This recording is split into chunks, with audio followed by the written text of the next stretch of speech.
Hello, hello. I'm so happy to be back with you. It's been off and on this season as we get into the holidays and everyone has scheduled some stuff. So I always cherish being with you live here. I really love it. So if you're here, post, let us know you're here. Guillaume is already raring to go. Hello. This topic sounds powerful in more ways than one. I agree. I just filled in Carrie about what we're talking about. And man, can I just get it out of the way? Like, Yeah. I know people aren't really joining us yet. If you're on the replay, hello, you are here. But I came up with this idea before looking into the exact definition because I had my first mentor, my first business mentor, I should say. She used to say all the time that you have to sacrifice as you go. Like, yes, growth requires sacrifice, growth requires giving things up. And it never really resonated with me. I don't know why, but I think I do now. So, the definition of sacrifice, if we even move past the whole like the slaughtering of a person, or like, because that's the first thing that comes up, if we go down to what would make sense in our discussion here, it's an act of giving up something valued for the sake of something else regarded as more important or worthy. The quotes are, we must all be prepared to make sacrifices. So this is the part that I have a little problem with. It's giving up something valued for something else. In my experience, if I look back, everything I have given up to be here now, to live my dreams, have a dream relationship, dream friendships, dream job, dream life, the only thing I have given up are things that I do not value. And now that doesn't have to be true for all of you. That's just my experience. But that is what I have noticed. It's things that aren't serving me is what I'm really giving up. All right, Rachel. Here's what I'm feeling about this. Giving up something valued for something that seems more worthy. So I think about, I coach athletes, right? And the truth is, so for me, it's not about whether it's a sacrifice or whether it's not, it's about how you frame it. And so, because if I think about it, like you may really value your Oreos that you eat every day, right? And you may make a choice. Hey, I'm not going to eat Oreos every day because I'm choosing to not have sugar or whatever, right? Like there's a I do believe in order to have a different life than you have now, you have to make different choices, right? You have to be different. And so in that being different, whatever that looks like for you, in that up leveling, in that aligning more with the life that you want, some of your current habits or practices may fall by the wayside. So you can choose to think of those as sacrifices, like I'm giving up this in order to have that, or you can recognize this doesn't align with that. And so it's falling by the wayside, right? And I think that is because I'm thinking about this from a logical perspective and going like, there are no have tos, right? There are no have tos, but there are empowered choices.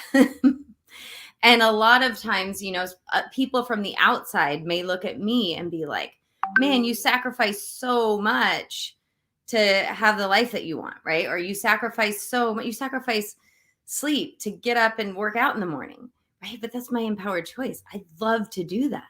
It doesn't feel like a sacrifice to me. It feels like something that I want to do.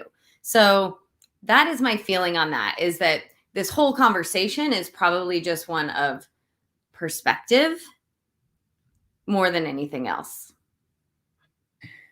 I agree, but and I would argue a little with the use of hypotheticals because, like you're saying, it's so entirely personal. It's so like some like the bumper sticker I always go back to is my vacation is your worst nightmare. Like that is true for me and Eric, right? It would be a total sacrifice for him to go on a backpacking trip with me. He would hate it. But for me, it's like, yeah, I'm sacrificing a bed. I'm sacrificing real food. I'm set right to other people. But for me, it's like that's what is exciting to me. So it doesn't feel like a sacrifice. I'm not giving up anything that I still want in that moment. And the way I look at this is yes, you do have to make different choices if you want a different life. But I like to look at things as, the energetic trickle down effect. If you make a different energetic choice, then your actions will just naturally come from that. It's not like the willpower way, it is the ease way, the leveraged way. And so, what do you have to give up to have a dream life?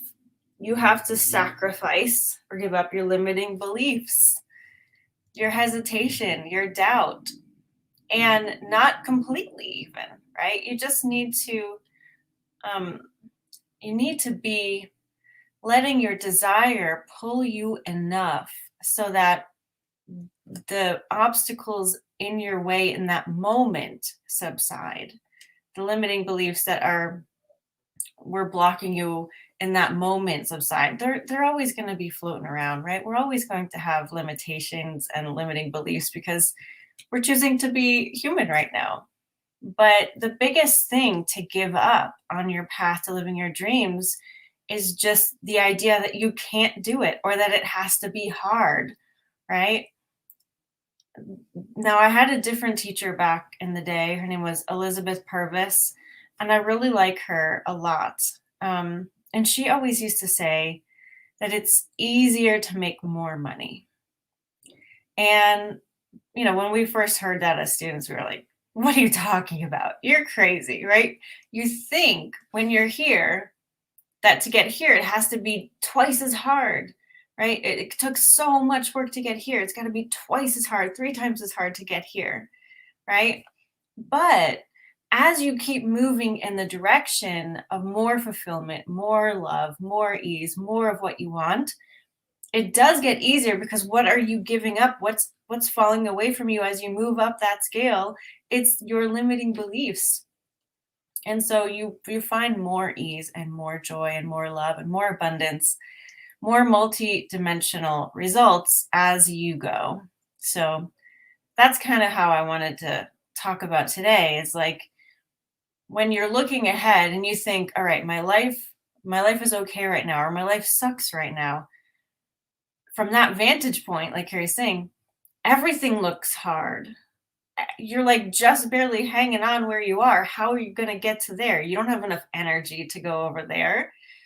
But if you realize that it's an energetic shift, if it's an internal shift, it's a thinking shift, a feeling shift, then you'll be able to find your path easily and allow yourself to take it so that you all of a sudden you have the free time that you needed. You have the resources that you needed. I watch this happen all the time with my clients. All the time. They're like, what do I do now? Now I have what I want and I have all this free time. It's so weird. They're freaked out. So, yeah. So that was really good. Thank you for that.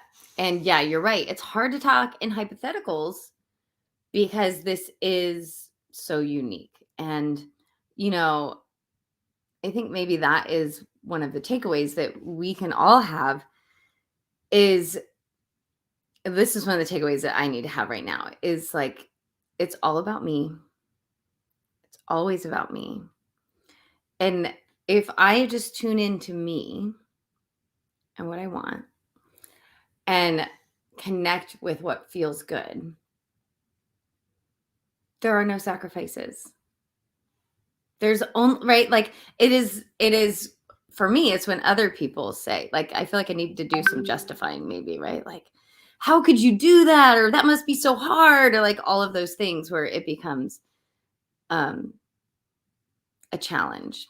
And I'm thinking back to the conversation, Rachel, you and I had right before this call, where I was like, my hair's still wet. Like, I'm just getting it together.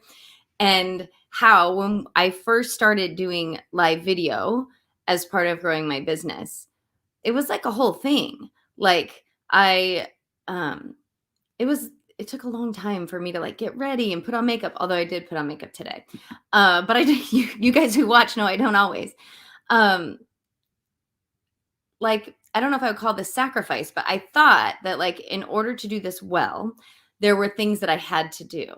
I needed to get my lighting just right. I needed to have my setup just right. I needed to have my audio just right. I needed to spend some time getting myself ready because I couldn't just show up on camera as I was, right?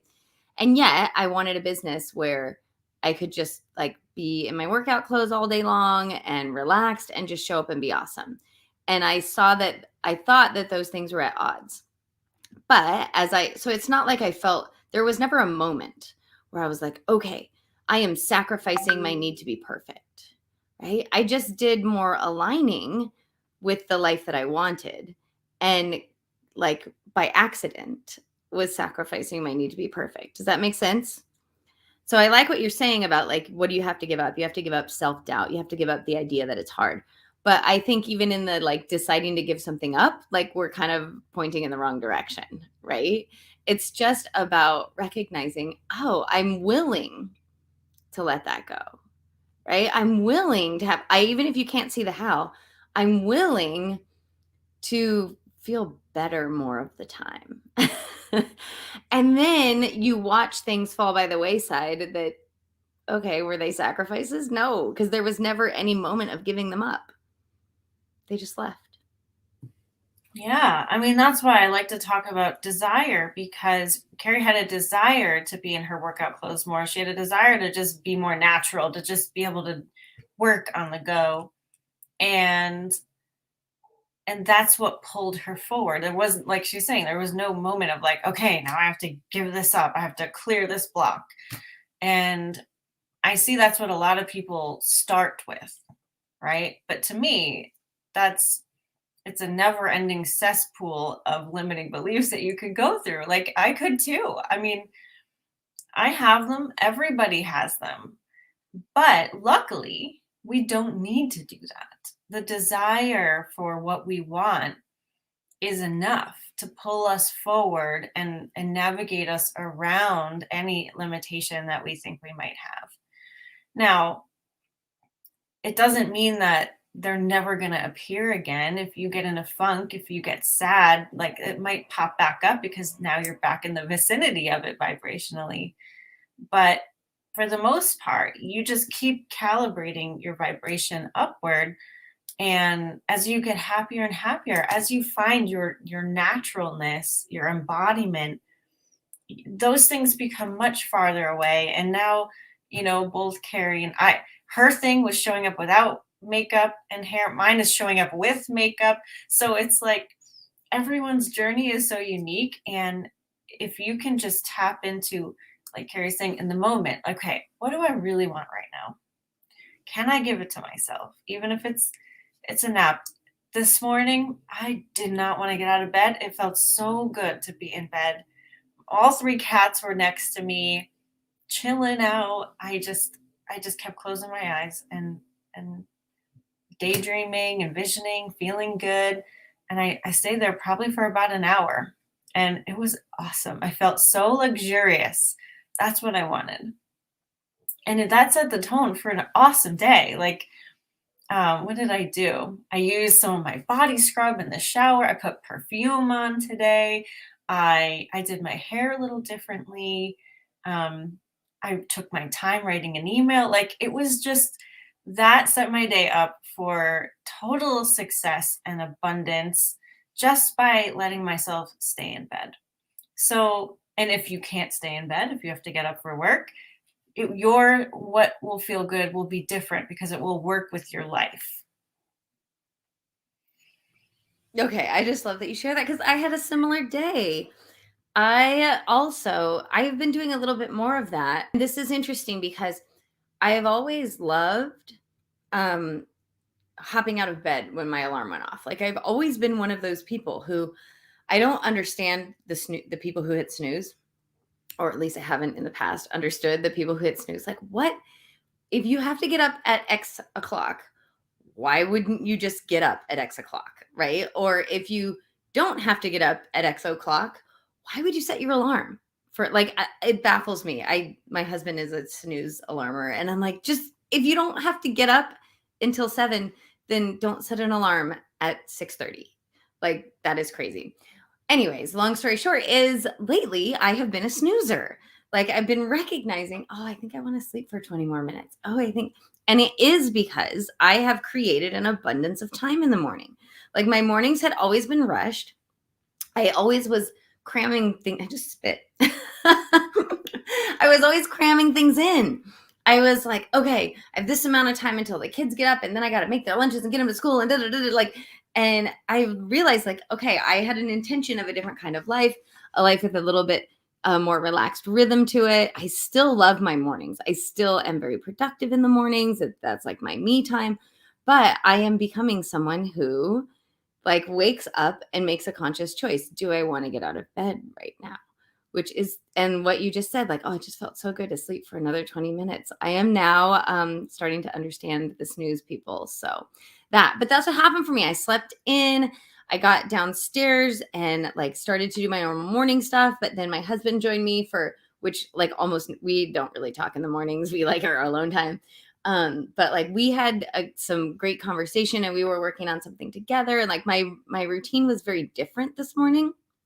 But it was still amazing. And then I had a client who like would have taken up my morning session who was like, oh, I'm not going to be able to make our time. So suddenly I had even more time and I was able to do my regular morning stuff at a different time. And it was like even more luxurious and relaxed. Like I was doing yoga and meditating and like totally living this life that I one time had imagined, like, oh my God, that would be so amazing if I could just do whatever the hell I wanted. And it would be so amazing if work was just talking to Rachel. Like, yeah. And then that's happened. And one of my daily practices, as you know, is appreciation. So I was sitting in appreciation, thinking about things I appreciate.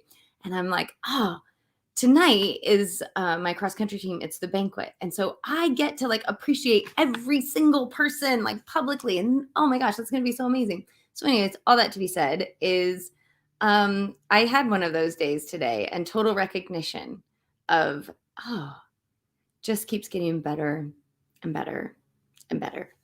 And did I have to sacrifice anything for that?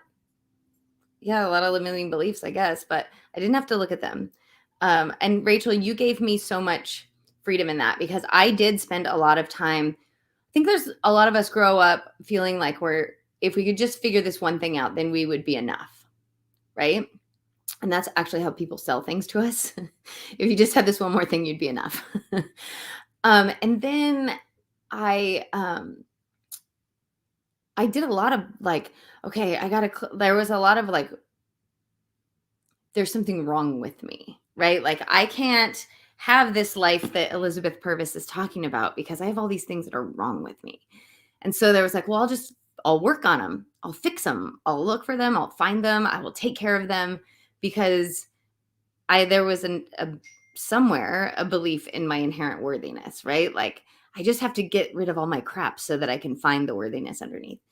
And you said to me one time, you were like, well, Carrie, you can relax because if whatever's coming up, it couldn't be coming up if it wasn't leaving.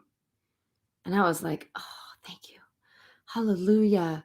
Like that changes everything. So instead of something coming up for me to explore it and dissect it and dive into it and figure out where it came from and clear it and all this stuff, I could just relax and go, oh, you're coming up because you're leaving.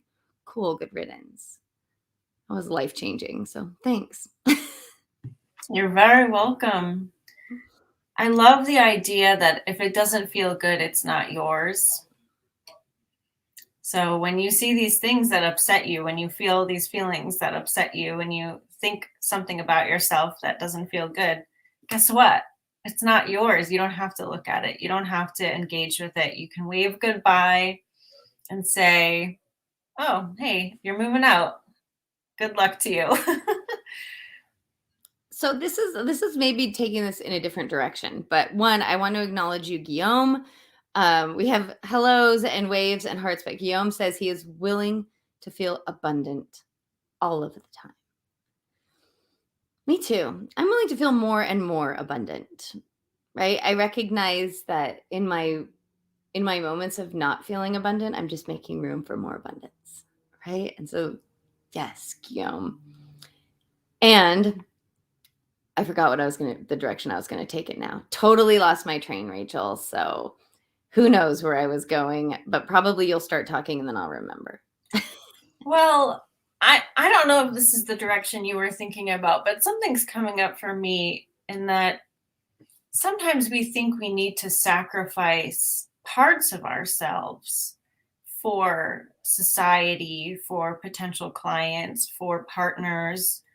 And that's something I think maybe that's the biggest amount of growth I've done in the last 10 years, 15 years, because an intimate alien has talked about this too as being the hardest part of being a human, because energetically we want to match those around us. We want that harmony, right? Because when we're non-physical, we are completely in harmony with the universal love vibration, right? Like we're used to being source, we're used to being in harmony with all that is. And then we come here and we're all our own little sunbeams, right? We're all differentiated and we just want to get along with everyone. We just want to fit in. We just want to be loved. We want to be accepted. We want to feel harmony. And that's not really why we're here, right? We're here to feel harmony with ourselves. Like we're here for this personality self to feel harmony with our higher self so that we're an embodied being, a full, multidimensional, right here on earth, embodied being. We're human and we're superhuman. And that's what Carrie and I, the work that we do is we help people do that. So that takes this whole human thing and kind of puts it on its head, because instead now of caring about what everyone else is doing or thinking or feeling about you or anything else, you got to hold to yourself and only really care about how is this making me feel? What do I want in this situation? What is my preference right now? And to be sensitive to that and to keep getting more sensitive about that, to keep being that, to keep inviting your energy into you. And when you do that, you realize I have to give up what other people think about me instead of giving up myself for what they think about me. And that can be a whole journey. And it gets a lot easier as you go, of course, right? You keep getting better at this as you build up your own boundaries. But I think this is something people struggle with. Yes, I know. I have, and I continue to, even as I have felt like, oh, I am like beyond that. Like this year has been a year of that, like recognizing, for me, it's not necessarily what they think of me. There is a theme in my life about appropriateness, right? And so it's making sure that I'm honoring them, that I'm like, it's just thinking too much about other people, basically.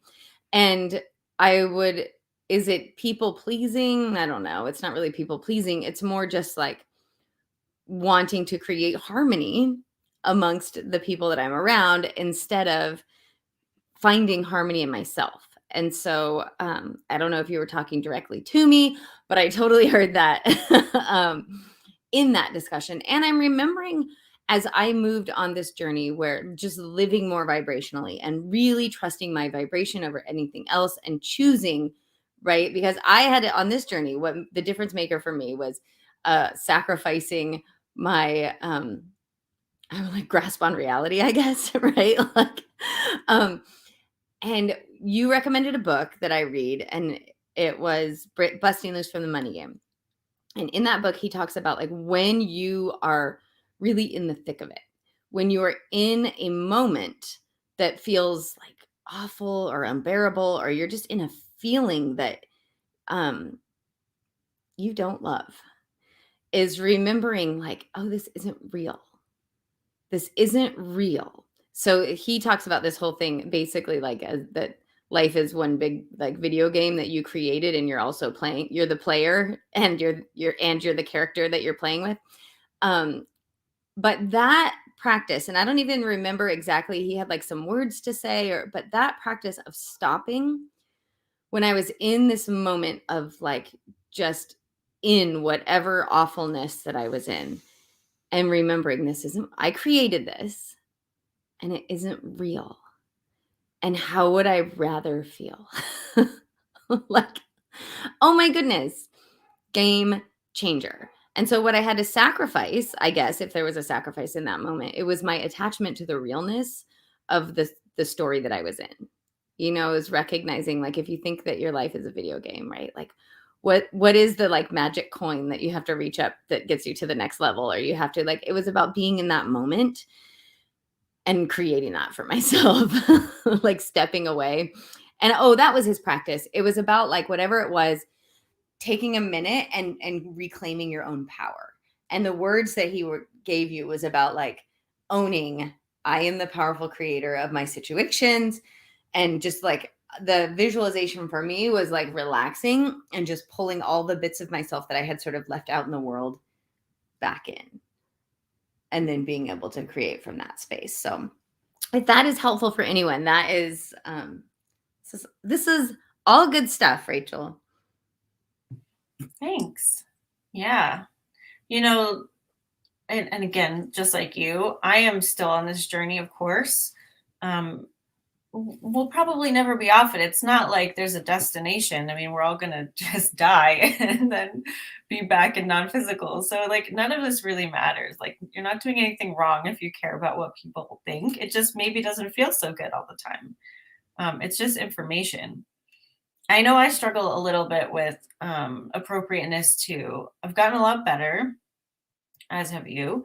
But I was just thinking the other day, like, there are things I would like to ask specific people, but I don't because of certain social mores. And I thought to myself, well, if I knew I was going to die like really soon, I would totally do it, right? It's just this weird mind game that happens with us, just like thinking about our lives as a video game, or like if we were really up against it, we'd have that bravery to do what we want to do.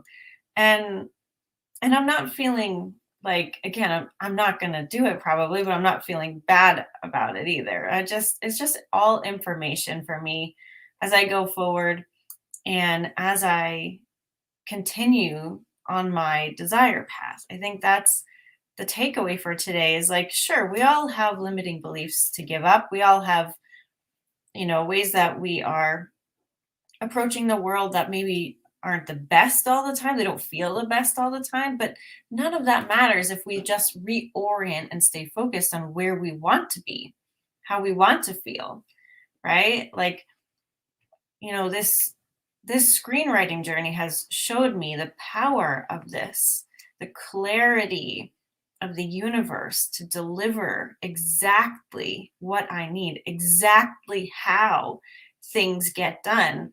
Because 2 years ago, 2.5 years ago, I knew no one in the screenwriting industry. 2 years ago, I met a couple people who I already knew. They were like, oh, yeah, I do this and this and this. And they were like, I can introduce you to people. Amazing. And then after that, I took a screenwriting class where I had no idea there were screenwriting classes near me. I had an idea to look it up. Hey, what do you know? There it is, and it's affordable. To now, like, and then, how do you pitch a show? How do you do all this? I learned all of that. And now I just happen to be in this writers group where we're getting open calls that I can submit to showrunners, producers, my stuff for free. Like, that's kind of crazy, right? I didn't know anybody, and now I know how to get my stuff read without even having to pay for it, which is kind of like most people, even who are in this world, don't even know how to do that. So if you stay open to your desire, what do I want? I want my show to be on TV. That's my desire. And I keep working on it when I feel inspired to. I haven't even put that much effort into it. Um, in fact, somebody read it the other day and I was like, oh, yeah, this is my second draft. And I'm like, what? Are you kidding me? Mine is like on 100 drafts. So the thing is, what you want to do is for you. You wouldn't want it if it wasn't yours. So let it be easy. Let it be easy. Go to it when you're inspired to go to it. Feel great about it. Know that it's happening. Know that you're doing exactly the right things, even if you're not toiling over it, right? So let your life unfold through following your desires, and it's going to be fun. Life is fun. You know, I think about like lots of companies have like up on their walls, they have like, what would you do if you knew you couldn't fail? Right. And like that is what you've just described, right? Like you were like, if you knew you couldn't fail, you wouldn't approach this screenwriting journey with like, okay, what's the best way to do it? And what's the like, how do you like, I need to know everything before I start and I need to make sure I don't make any missteps and I do all the right things, which is, by the way, how I approached my business for a really long time. Like, you just said, okay, what would I do if I knew I couldn't fail? I do what feels good. I do what was easy. I do what was natural, right? And I do what was fun. I do what was inspiring. And I think that is something that has happened for me. Is I heard it a few different ways. I heard, what would you do if you knew you couldn't fail? And also, I think it was presented to me like what you have asked for already is. So you don't have to ask again. You don't have to think about it. You just have to go on your merry way and know that you can't fail and that it's on its way to you. In fact, the only thing that can stop it from coming to you is you trying really hard. So I was like, game on. Okay. And yeah, those two statements. So the one, what would you do if you knew you couldn't fail, is just so relaxing. Like, because it's basically saying you've got this. Like it's, or universe saying to you, I've got this. You can just go on your merry way. Like it's coming to you. And anyways, that's what I love about your screenwriting journey. And I love that you and I both know 100% that what you want, or something better, right? Something even better, something that more embodies the feeling that you don't have words for, right? Is on its way to you. Like that is happening. Your show is on TV or on Netflix or like, right, whatever, like that already is. So you can relax and you can go on your merry way and you can let the universe or God or your higher self or whatever you call it show off. You can let it surprise and delight you and really, really enjoy the journey. And I don't even know if I shared this with this group of people, but for me, that happened in a really tangible way. And I didn't really, really enjoy the whole journey all the time. But my girls' team just went to the state meet, and that was like the culmination of a 4-year dream. And while I knew it would happen, I 100% knew. I also had doubts, you know, like there was also a human part of it. But the degree to which I could allow myself to relax and to know and to just have fun and to trust myself, that is what sped up the process and sped up the success. So now I've talked in circles for a while, but I'm curious about you guys watching, like actually what is coming up for you as we're telling these stories, as we're saying this? I know there are some things that I have just said that 5 years ago me would have resisted pretty hard. So I'm curious as to what is coming up for you guys watching, and what came up for you, Rachel. Well, just also that like Carrie is being really modest, because that's what happens when we achieve our dreams. We're like, oh yeah, that wasn't really that big a deal. But that team that she was coaching hadn't done that in 115 years. Is that what I read? So the school has been around 115 years. Women's athletics, I think, has only been since like 1967 or something, but So it's never been done at that school. never. Never been done. Carrie joined coaching when her daughter started on the team. She was like, this is happening. And it did. And this is the kind of thing, you guys, like, how did we get here? How are you alive right now? Who created the world? Right? Like, how did any of this happen? And why is your dream not a part of that? Right? You created this life. You put yourself here. You can create whatever you want, and you already have. So why not believe in it? You know, I was reading a quote last night on Instagram from Abraham, channeled through Esther Hicks, and it was like something to the effect of, they don't even use the word possibility because it's not a possibility. It's already done. What you've asked for is not a possibility. It's done. And just, I'm not like a special person. I am just like all of you guys. And I don't know when, sometime in my early 20s, I realized just like everything I really think about happens. Everything I focus on happens. The music I'm listening to like plays out in my life. You know, all the things I expect, they just come true. And then when you realize like you're really the one moving the ship, you can start to focus. And it happens slowly because it's hard to focus at first. You don't have the muscles to do it. And so you maybe meditate once a week or once a month, or you forget for 6 months, and then you do it again and again, and you remember. And slowly, wherever you're starting from, you can build up the muscle to focus yourself into the life that you want. And that's really all it takes. Can you keep more focus on the positive feelings than the negative feelings? Can you keep more focus on the positive expectation than the negative expectation?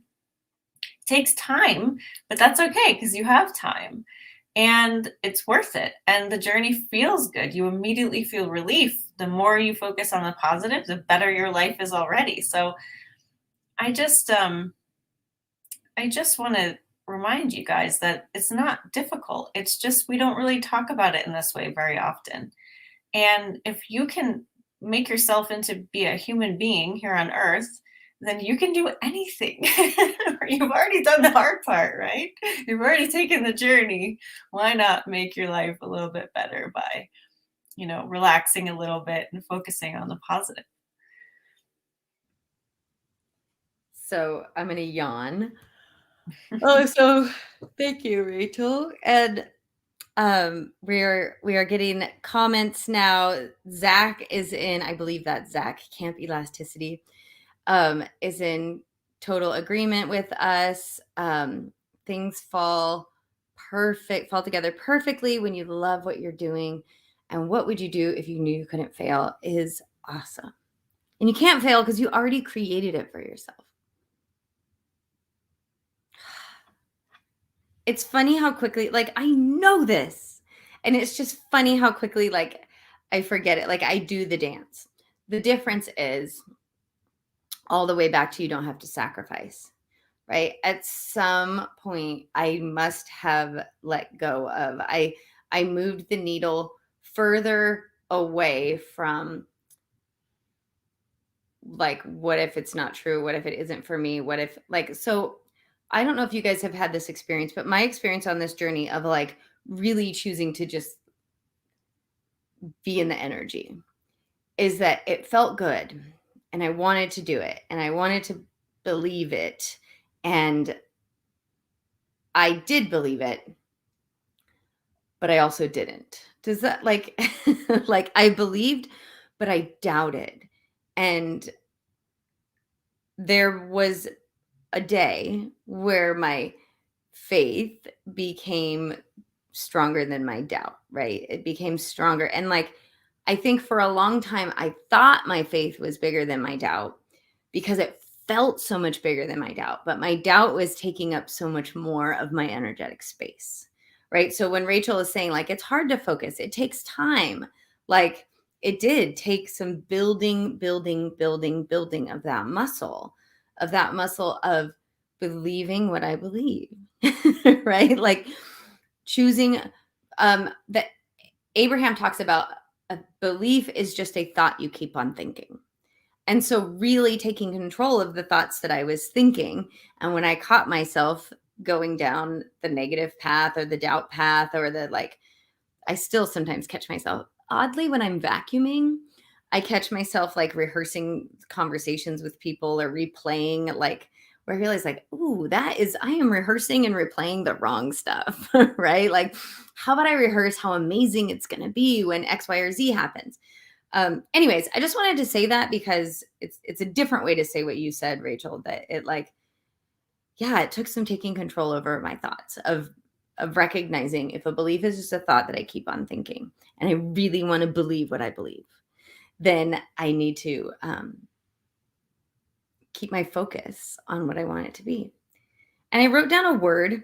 This may be taking us in a total tangent, so feel free to interrupt or bring us back.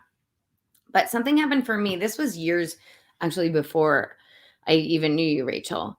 But I always felt like I needed to prove and I needed to be better than. So like I really did feel superior to like some people. Like I must be better than them because and I didn't ever like think about those thoughts that I had. I didn't I mean if you had asked me like do you really think one human being could be better than another human being? Like my answer would have been a yes. Like, and I would have maybe struggled with that a little bit, but like, well, I mean, yeah, like some people just have to be better than other people, right? Like good people have to be better than bad people. Like that was sort of where I lived. And I don't know, but at some point someone said to me, every person is worthy and deserving of the life that they desire. And man, did that just open things up for me. Like, which was, I had no shade to any religion, but I had been exposed to a lot of religion before that and heard something similar, right? In different words. And it just didn't hit me the way that hit me. Like, oh. And so if that's the case, if every single person is worthy and deserving of the life that they desire, then I must be too. Right? And so I can relax and I can know that Rachel getting the life she wants isn't stopping me from getting the life that I want. Because I think that's really what that like someone who has millions of dollars isn't any more worthy of those millions of dollars or any more deserving of those millions of dollars than I am. They just found a way to line up with it. All right, I'll stop talking. No, that was really good. It's true. And I don't know about you, but for most of my life, I had a really deep feeling that, and the word's gonna be different for everybody, right? For you, it was like proving. For me, I felt like a burden my entire life. Like psychics even picked up on it. And I just thought, like, how could that ever go away? I never even thought about living without that feeling, right? It was just always there. But lo and behold, I don't even know when it happened because I just left. I haven't felt that way in a long time, at least 5 years, I think. And what a relief. What a relief to not be dragging that around anymore.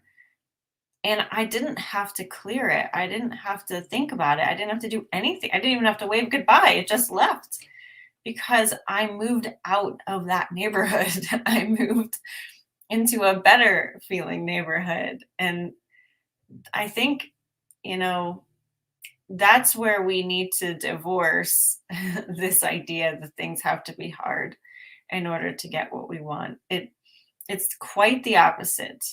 Quite the opposite. It's hard when you force forward momentum. It's hard when you think you have to do the pre-work, like, Carrie, I gotta get rid of all this stuff so I'm a better person, so I'm more worthy. It's easy when you allow good feelings to carry you to what you want. And really what you want is the good feelings. So it takes focus and effort for sure. It still does. It's never going to stop taking focus and effort because we're always changing to be in a better place, to feel in a better place. But like my morning this morning, that didn't really take a lot of effort. Like my desire to stay in bed was like, oh, okay, yeah, I could do that. I did make a different choice than I made the other day, but it was okay. Like it didn't take a lot of effort. So as you keep moving up the scale, again, ease is on your side, leverage is on your side, abundance is on your side, resources, people, love is on your side. And if that's where you're living, that's what's showing up at your front door, right? What is inside is outside. Like what your vibrational makeup is, how you're feeling every day is what physically manifests because you are a vibrational creature. You're interpreting everything, you're creating everything. And so everything has to be in harmony with you. So, what do you think about that? We're having a more philosophical discussion today, and it's not anything new to you guys if you've been here before. But I think maybe we're coming at it just from this idea of like, okay, you have a dream life, probably. Some people don't let themselves dream, but that doesn't mean you don't know anything that you want, right? You probably know you want something a little different than it is, because it's always going to be the case. I have new dreams now that all those other dreams came true this year. Well, I've got new things I'm excited about. And in order for that to come true, what do I need to do? I need to relax. I need to let myself find inspiration when it comes. I need to busy myself with other things that feel amazing so that then going into that new desires feels amazing. So, yeah, I'm rambling now. It's okay. Welcome to my world. So I wrote down another word. This is something I think it will tie in. But I was having a Marco Polo conversation with my friend yesterday, which is hilarious because I accidentally sent Rachel like part of that conversation because we also Marco Polo. Nice. Yeah. So luckily it was just Rachel. And wow, that everything happens perfectly. So anyways, this friend, I don't remember what started the conversation, but I said something and she said, well, like, no, I don't know how she worded it, but she's like, that sounds like it's coming from someone who's used to being taken care of. And I was like, you're right. I am used to that. Like, I've gotten really used to that. And she said it with a tinge of resentment because ooh, my phone is making rad noises. She is somebody who does a lot, who manages a lot of tasks, who does a lot of things. And looking at my life, I think she was feeling like, well, you're pretty lucky, right? Like you have this situation, you have this life where things get taken care of for you. And I'm like, yeah. And here's the thing. And we wound up like, I love her more than anything. And it was so great because we came actually to the conclusion that we were talking about the same thing and we actually believe the same thing. But I was basically saying, like, I think that you're feeling resentful because you wish you didn't do all the things. So stop doing the things that make you feel resentful. She was like, oh, yeah. And I was like, so, and I said, and here's what I know is if I'm not inspired to do it, it's not the right time to do it. Even if it's on the to-do list.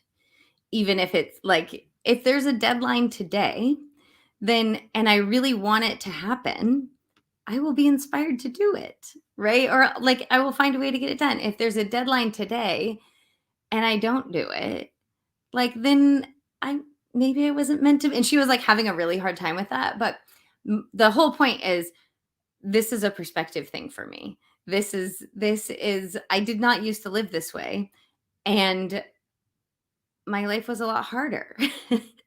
And now I've set up my life. But ultimately, it came down to, I have an inherent belief that I am taken care of, not by my husband or by, like, whatever. I used to have this saying, I don't know if this is, it's too late, I'm telling you. I used to say, like, in my 20s, like, I was like, if you let things go for long enough, other people do them for you.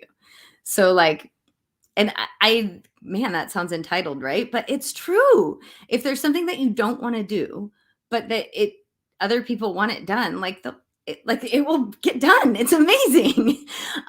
Anyways, all that to be said is, it just felt really good to like be in the knowing of, what would you do if you knew you couldn't fail, right? That knowing of like, everything is working out for me. Everything is working. I am so taken care of. I am so taken care of by by the energy that I'm living in. I'm so taken care of, and everything is working out. And guess what? So are you, right? Rachel is so taken care of. Look at her screenwriting journey.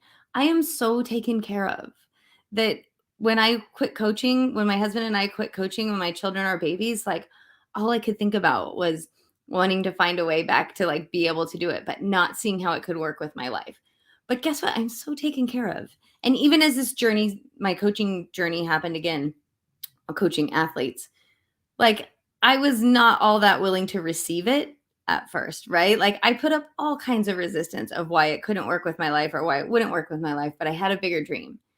And I am so taken care of that obstacles were removed, no matter how hard I was trying to hang on to them.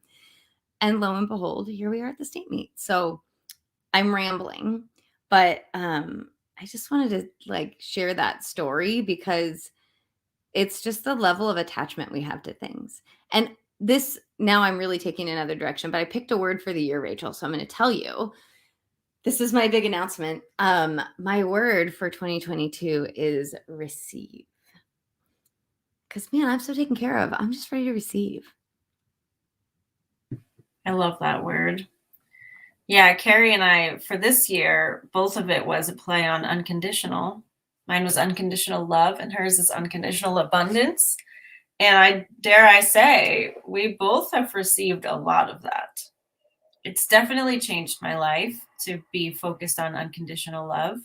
And my life is just going to keep changing. And, I like that you brought up Carrie got here, even though she had hardcore resistance to getting here. Hardcore. I have had hardcore resistance to writing this one book. And I talked a little bit about it in my vlog yesterday. You guys, I'm attempting to post a video every day until Christmas on this channel on Hello Love. So subscribe so that you can watch. And I just had all this resistance. There's so many reasons I can't talk about this. I can't do this. I can't, blah, blah, blah. And then I realized, like, oh, of course I can. And then right after I had that epiphany, the name of the book popped into my head, and it is beyond perfect. You guys are going to laugh at me when I tell you the story after it comes out, because I don't want to like jinx it or anything. I want it to be a surprise, but you're all going to be like, duh, Rachel. And like when Carrie started coaching, and I was like, duh, Carrie, of course you can do this. We are our biggest obstacles, which is a good thing, because it doesn't require anyone else to get past them. So just be optimistic about yourself, believe in yourself, and know that even if you're fighting and screaming right now, it's not a big deal. Your higher self's going to find a way to pull you around it. And you can't see the how. Mm-hmm. And like, you don't have to. So I know you don't have to.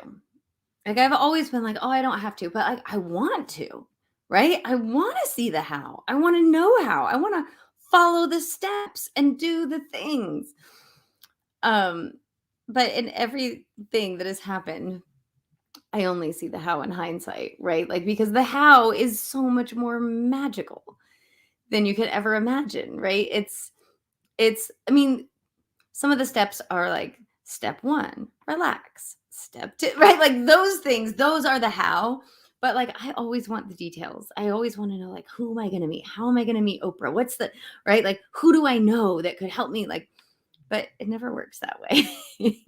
It works out even better that, you get an idea in the shower, like Rachel said, you get an idea to join a class and then bingo bango bongo. Yeah. Yeah. So good. When you said like, we don't, we want to know the how, I was like, sometimes I don't. In my case, I'm going to have to get some, like my wisdom teeth. I don't want to know how. I don't want to know. If I ever needed anything like surgery wise, other than that, even, don't tell me a damn thing. I don't want to know. I don't want to be able to picture it. I don't want to think about it. Just do what you got to do. You're the expert. And I will just remain blissfully unaware. Like, I don't want to know how the roller coaster works. I don't want to know. Like, don't tell me. I just want to have fun. So I totally get that we want to know the how in some cases, but like living in the moment is when the jewels are delivered to us. And so sometimes it's also like much more fun to just trust and go along and be pleasantly surprised. Well, and that's the game I'm playing now, right? Is like, oh, I already know I can't fail. It is happening. So how would I like to behave? How would I like to show up? Right? Relaxed, joyful, fun, creative, excited. Like if I know that like what I've asked for is coming, like I can't screw this up, then how do I get to show up in my life? I'm telling you, like that's the magic. That is the magic. Like knowing I've asked for it, it's coming, I am worthy of it. I literally can't screw it up. So what is the most fun I can have on the path? And I really do want to know the how. I really do want to know the how, but I also love the surprise and delight, right? I'm one of those people who like, and maybe this is because I'm psychic too, but like I always know or maybe I'm just smart. Like watching a movie, like, oh, it's so predictable. I already know who did it. I already know, like, whatever it is, like, oh, come on. Like, you didn't see that coming. My kids are always like, I will say the line before the actor says it. And they're like, how did you know? And I'm like, how did you not know? Come on. I don't know where it's going with that. So, that part of stuff, like, I know the how, right? But I still am like, there's still surprise and delight on the journey. There's still like twists or like unexpected things that, or even when you know, do you guys, I'm rambling. Have you ever watched Jane the Virgin? Have you watched Jane the Virgin, Rachel? Okay. So Jane the Virgin is a telenovela. It is hilarious. It's fantastic. It's brilliant. And it is super predictable, but the predictable events are still surprise twists, like, a twist is coming, an evil twin or someone's going to die, or like, that stuff is coming, but there's still magic in the, like, there's surprise and delight in the how of it shows up. So that is how I'm choosing to live now. Like, I know something great is coming. I know there's about to be a twist. I know, right? I know those things are coming, but I can still have surprise and delight in the way that they show up. We have gone so far off topic. It's great though. And I just want to say, I did not know Michael was going to come back. I didn't know Michael. Come on. I didn't. I don't know. Maybe I've never watched like, soap operas before or something, but it's such a great show. Go watch Jane the Virgin if you haven't ever seen it. I mean, you guys, you get it, right? Feel good and your life will feel good. That should be our shirt. Mm-hmm. It feels so good to feel so good. It does. I swear. So I guess Carrie and I will go back to our amazing, fun lives, and we hope that you'll do the same. And don't sweat it if you're not there yet. Don't sweat it. It doesn't take anything special to get there. Just a little more focus on what you want. That's it. So go dream about it. Yes, go dream. All right, everybody. Thank you so much for joining us. We love you. Happy holiday season, and we'll see you next week. Bye, guys. Bye.